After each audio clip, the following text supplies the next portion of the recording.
गया था, मरीजों की आने की तादाद कम हो गई थी, लेकिन अब अचानक जो है वो एंड ऑफ अक्टूबर और फिर नवंबर ये आहिस्ता आहिस्ता तेज़ी आना शुरू हुई है। जो मैं अभी 4 दिन के डाटा दे रहा था, अभी अपने नाज़रीन के शेयर कर रहा था, वो बड़ा होशरुबा है।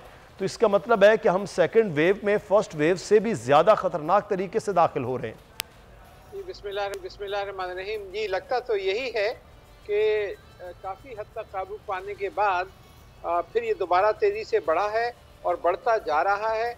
और जब अगर इसको हमने हर तरीके से कंट्रोल करने की कोशिश नहीं करी तो ये जो है ये आउट ऑफ कंट्रोल भी हो सकता है। खुदा ना खास्ता जैसे हिंदुस्तान में या बरतानिया में या इटली में या फ्रांस में या अमेरिका में सिचुएशन है वो यहाँ ना हो तो, लेकिन अभी तक बहुत अच्छी तरीके से हुकूमत कंट्रोल करती रही है। रोज़ाना के बुनियाद के ऊपर लॉकडाउन होता रहा है। उन इलाकों का कोई 4-5 हज़ार मकामात ऐसे हैं मुल्क में जो इस वक्त लॉकडाउन की सूरत में हैं और इनको रोज़ाना की बुनियाद पर रिव्यू किया जाता है। लेकिन साथ के साथ ये वायरस म्यूटेट कर रहा है, अपनी शक्ल बदल रहा है। और हमने कराची में जो Jamilur Rahman centre for genomics research है कराची यूनिवर्सिटी में, उसमें एनालाइज किया है इसका जेनेटिक स्ट्रक्चर, तो पता चला है कि जो इस खास जो इसके एग्रेसिवनेस आती है, स्पाइक 2S2 प्रोटीन होती है, वहाँ उसकी जीन्स जो है वो म्यूटेट कर गई हैं। अच्छा। तो ये जो नई म्यूटेशंस हैं उसकी वजह से इसकी एग्रेसिवनेस, इसका फैलाव और अमवात जो है उसकी तादाद ज़्यादा हो रही है। तो 48 हमने सैम्पल एनालाइज किए हैं अलग अलग और पूरा इसका सीक्वेंस किया है जिनोम का। तो ये बहुत ही ख़तरनाक सिचुएशन है और हमें बहुत एहतियात करनी चाहिए, क्योंकि अगले 5, 6, 8 महीने तक तो आपके पास वैक्सीन बड़े पैमाने पे अवेलेबल नहीं हो सकती। एक ही रास्ता है, कोई दवाई भी नहीं है इसकी, एक ही रास्ता है, वो ये एहतियात, एहतियात और एहतियात। तो डॉक्टर साहब, ये कुछ सर्द मौसम का भी फ़र्क पड़ा है? जो आपने एनालिसिस किया 48 सैंपल्स का, ये कहा जा रहा था कि जी सर्द मौसम होगा तो इसमें शिद्दत आ जाएगी वायरस में और ये ज़्यादा इसका फैलाव हो जाएगा, तो मौसम का भी कोई फ़र्क है? मौसम के बारे में कुछ कहा नहीं जा सकता, क्योंकि अभी तक कोई ऐसा डेटा नहीं है कि मौसम का इस पे असर पड़ता है। पहले ये ख्याल था कि गर्मी में ख़त्म हो जाएगा, लेकिन गर्मी में भी देखिए ये बढ़ता रहा। बहुत से ममालिक में ज़्यादा जो इसका इम्पैक्ट हो रहा है मेरे नज़रिए में वो है कि हमने एहतियात कम कर दी है, लोगों ने मिलना जुलना शुरू कर दिया है। आप अक्सर सड़कों पे जाएं तो बहुत से लोग बग़ैर मास्क के फिर रहे हैं। हवाई जहाज़ जो है पहले बीच में एक सीट खाली छोड़ते थे और साथ ट्रैवल होते थी, अब जो है सब भर के जा रहे हैं। तो हुकूमत को भी चाहिए कि सारी एयर ट्रैवल पे उसी तरह पाबंदियाँ लगा दे जिस तरह पहले थी, ताकि डिस्टेंसेस रहें।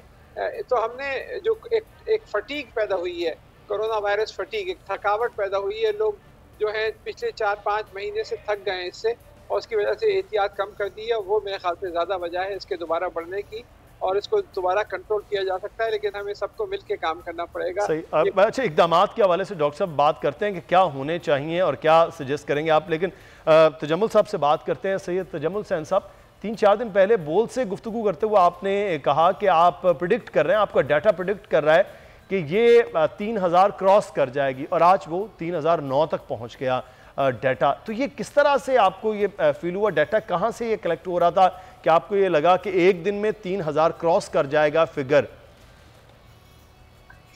जी, बिस्मिल्लाह, शुक्रिया आपने अपने शो पे इनवाइट किया।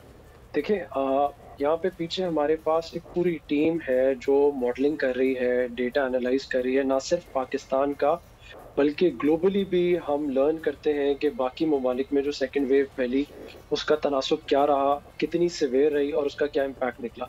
उसी हवाले से जब हम पाकिस्तान का डेटा एनालाइज कर रहे हैं तो हमें ये नंबर ऊपर जाता हुआ नज़र आ रहा था।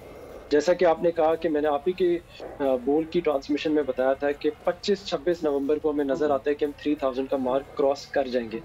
और अभी भी जब हम डेटा को देख रहे हैं तो हमें नज़र आ रहा है कि केसेस के बाद अब नेक्स्ट वीक जो दिसंबर का पहला हफ्ता और दूसरा हफ्ता है, अल्लाह करे मैं गलत हूँ, लेकिन डेथ्स के हवाले से ऑब्वियसली वो एक साइकिल चलती है, तो डेथ्स के हवाले से भी पाकिस्तान के लिए नंबर बड़ा आ सकता है। डेली डेथ्स की मैं बात कर रहा हूँ। तो अल्लाह ताला पाकिस्तान को अपने हिफ्ज़-ओ-अमान में रखे। अल्लाह करे मेरी प्रोजेक्शंस गलत हो, लेकिन हमें नज़र आ रहा है। और ये सारी की सारी बात वहीं जाएगी कि हमें अपने SOPs कितने स्ट्रांगली अडॉप्ट करने की ज़रूरत है। तजम्मुल हुसैन साहब, ये अगला जो हफ्ता है, फिर इसका मतलब ये है कि अगले 3-4 दिनों में वो कहाँ तक हम ग्राफ को देख रहे हैं कि ये वहाँ तक पहुँच सकता है? देखिए जी, ये लैडर डाउन और लैडर अप की मेथडोलॉजी होती है। अभी तो हमारी पीक आई नहीं है सेकंड वेव की। अच्छा। पीक आई नहीं का मतलब ये है कि हमारा अभी कर्व ऊपर ही जाएगा। डेली नंबर ऑफ केसेस हमारे ऊपर ही जाते रहेंगे। अगर हम 26 नवंबर से स्कूल बंद कर रहे हैं, तो स्कूल से जो केसेस जनरेट होते थे स्कूलों से, वो हमारे पास रिफ्लेक्ट होना शुरू होंगे 14 से 21 दिन बाद। यानी अच्छा। कि जो नीचे आना शुरू होंगे इसकी वजह से। तो अभी ये एक्सपेक्ट करना कि अगले 2 हफ्ते में नंबर कोई नीचे आएगा, ये गलत होगा डेटा के हिसाब से। सही। मैं डेटा के हिसाब से अगर आपको बताऊं तो अभी हम पीक की तरफ जा रहे हैं, तो यानी कि हमारा नंबर ऊपर ही जाएगा डेली बेसिस पे केसेस का।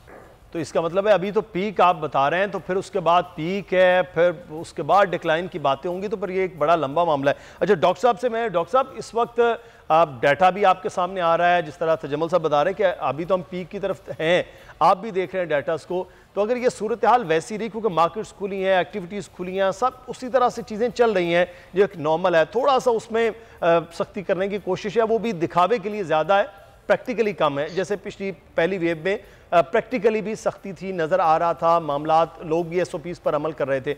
अब मसला ये कि अब फौरी तौर पर क्या इकदाम हों कि इन चीज़ों को सबको कम अज़ कम जो फैल रहा है उसको यहीं पर रोका जा सके। जिस तरह तजम्मुल साहब बता रहे हैं कि अभी राइज़ करेगा, तो राइज़ करने से पहले उसकी जो इंटेंसिटी है उसको रोका जा सके। जी, सबसे पहले तो मेरे ख्याल से इनको पूरे मुल्क में दफ़ा 144 नाफिज कर देनी चाहिए, ताकि जो जलसे जुलूस ये सब जो है इस पर सख्ती से पाबंद। ये एक आम अफवाह फैल रहे हैं कि ओपन ग्राउंड्स के अंदर अगर लोग मिलें तो नहीं फैलता, ये बिल्कुल गलत है। आपने देखा कि ट्रंप साहब ने गार्डन, रोज़ गार्डन में दावत की थी और कितने लोगों को कोरोना हो गया था, वो भी ओपन ग्राउंड ही था। तो एक तो दफ़ा 144 करके ये कंट्रोल करें कि जलसे जुलूस ना हो। दूसरे जो है ये हवाई जहाज़ों के अंदर पाबंदी लगाएं कि एक सीट खाली छोड़ें, चाहे 30% उसमें किराया बढ़ाना पड़े, लेकिन एक सीट खाली करके सफ़र करें। तीसरे इनको ये चाहिए कि फ़ाइन्स लगाना शुरू करें, चाहे वो सिंबॉलिक हो, हर एक के ऊपर तो फ़ाइन नहीं कर सकते, लेकिन रोज़ाना बड़े शहरों में सड़कों पर अगर लोगों को देखें उनको इमीडिएटली उनके ऊपर फ़ाइन, कुछ लोगों को सिंबॉलिकली भी फ़ाइन दें, इनके ऊपर जुर्माने लगाएं, तो उससे भी फ़र्क पड़ सकता है। चौथे मेरे ख्याल से करेंसी नोट्स बहुत से पुराने हैं और ये वायरस जो है ये नोटों को हर एक कोई हाथ लगाता है, तो उसकी वजह से भी ये फैल सकता है। तो नोट्स जो हैं वो सारे नए इशू करें और पुराने नोट्स जो हैं उसको ख़त्म करें, और जो लोग नोट्स को हाथ लगाएं वो फ़ौरन हाथ को साफ किया करें।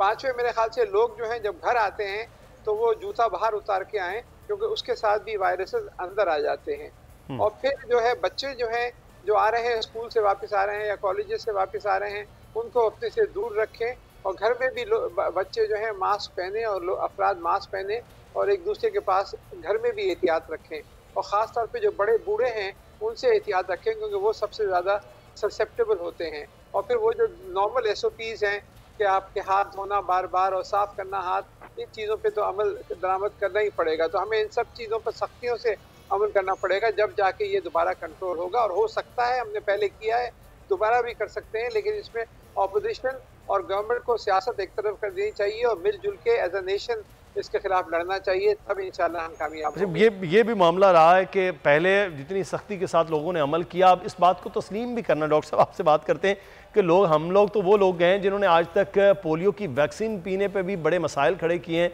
अब ये इसकी वैक्सीनेशन होगी तो फिर ये मामला है, अभी तक लोग इसको तस्लीम भी नहीं कर रहे। मैं इस पर भी बात करता हूँ, लेकिन उससे पहले तजम्मुल साहब एक चीज़ थोड़ा सा मैं जानना चाहूँगा, जिस तरह से आप NCOC की मदद करते हैं ये तमाम डाटा के हवाले से, क्या पूरी दुनिया में भी यही तरीक़ाकार एक डाटा कलेक्ट करने का? वहाँ क्या हो रहा है? अगर यूरोप की बात करते हैं, अमेरिका की बात करते हैं, इंडिया बहुत तेज़ी के साथ वहाँ पर फैल रहा है, क्या तरीक़ाकार होता है डाटा इस तरह इकट्ठा करने में?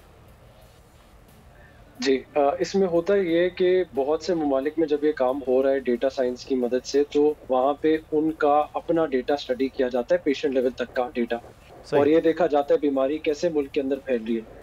हम लोग जो काम ये कर रहे हैं इसके अंदर हमने एक एडिशनल लेयर, जैसे आप कहते हैं प्रिकॉशन का, वो हमने ये लिया है कि पाकिस्तान के अलावा हम पूरी दुनिया का डेटा पिछले 270 दिन से स्टडी कर रहे हैं डेली बेसिस पे, ताकि हमें पता चल सके कि बीमारी किस तरह बढ़ रही है और किस रीजन में इसका क्या इम्पैक्ट आ रहा है।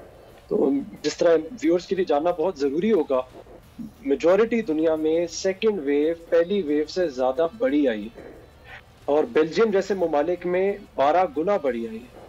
तो ये जानना बड़ा ज़रूरी है कि इस वेव को कहीं से भी लाइटली नहीं लेना चाहिए। फियरलेस होके, इग्नोरेंट होके अगर हम ये सोच रहे हैं कि हम इस तरह गुजार लेंगे वेव को, तो बिल्कुल गलत है। इस तरह नहीं होना चाहिए और हमें बहुत ख्याल रखने की ज़रूरत है, क्योंकि पूरी दुनिया में हमें नज़र आ रहा है कि सेकेंड वेव पहली वेव से बढ़ी रही है, मेजॉरिटी में बढ़ी रही है। अच्छा भाई तजम्मुल साहब, जो डाटा आपका है इसमें कोई इस तरह भी एनालिसिस हो सकता है कि पाकिस्तान में जिस तरह से डॉक्टर साहब फरमा रहे हैं कि बाहर का जो है बहुत ज़्यादा सफ़र हो गया, फिर बाहर से इंटरनेशनल फ़्लाइट आना जाना, जिस तरह से चीज़ें चल रही हैं पाकिस्तान में, जो डोमेस्टिक है फ़्लाइट्स का भी, बाकी इवन ये रेल और बसेस के ज़रिए वो बड़ा सफ़र हुआ तो उसमें भी तेज़ी आ रही है, तो क्या ये फैलाव की भी एक बड़ी वजह हो रही है? आप डॉक्टर साहब ने बिल्कुल सही फरमाया, बिल्कुल बहुत बड़ी वजह है। देखें, क्राउड गैदरिंग हो, चाहे वो रिलीजियस हो, चाहे वो पॉलिटिकल हो, किसी भी हवाले से जब लोग एक जगह पे ज्यादा जमा होते हैं तो आप बीमारी को फैला रहे हैं। चाहे वो इंटरसिटी ट्रांसपोर्ट हो, चाहे वो डोमेस्टिक फ्लाइट्स हो, चाहे वो इंटरनेशनल फ्लाइट्स हो।